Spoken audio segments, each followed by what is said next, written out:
superpedantismu. Katrs no mums ir saskāries ar šo terminu un ar šādām darbībām, ko veids pats vai veids kāds cits cilvēks, vai arī pavērojis, kā daudz citu to dara. Ir cilvēki, kuriem tas iznāk dabiski, un cilvēki, kuri ir spiesti to darīt.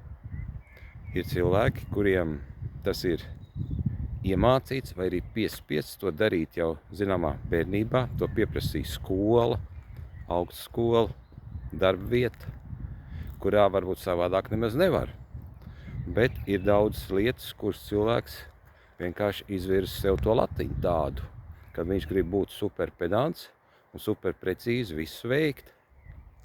Un cilvēks, lai izpildītu šīs prasības, viņš iegulda ļoti lielu darbu, enerģiju, emocijas, tiek ieguldīti arī lieli resursi, lai izdarītu visu precīzi līdz pēdējām milimetriņam, kā rezultātā, protams, darbs ir izdarīts, jā.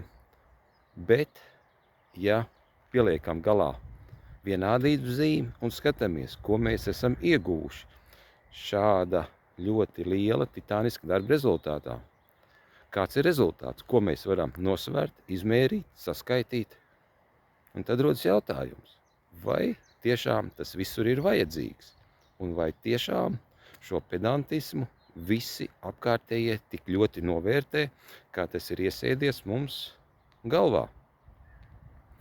Kā mēs to latiņu izvirzām sev, vai kādu izvirz citi? Un tad ir jautājums, cik tas mums ir liederīgi to ievērot vai nē?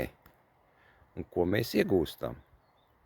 Tāpēc varbūt tās vajadzētu katram skatīties nevis vispār būt superpedantam visās jomās, kuras varbūt tās ir nepieciešams tikai atsevišķi konkrētas profesiju pārstāvjiem, bet tā skatīties, kurās jomās tas ir vajadzīgs un no tā varētu izvairīties. Tāpēc katrs mēs izdarām šo secinājumu sev un nosakām latiņu sev. Un paskatāmies arī no malas, kā tas ir. Vai tas mums ir vajadzīgs tur, kur mēs to gribam veikt?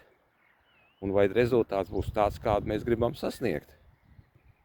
Tāpēc izvēle katram pašam sava. Un ja kādam kādi jautājumi, varam diskutēt.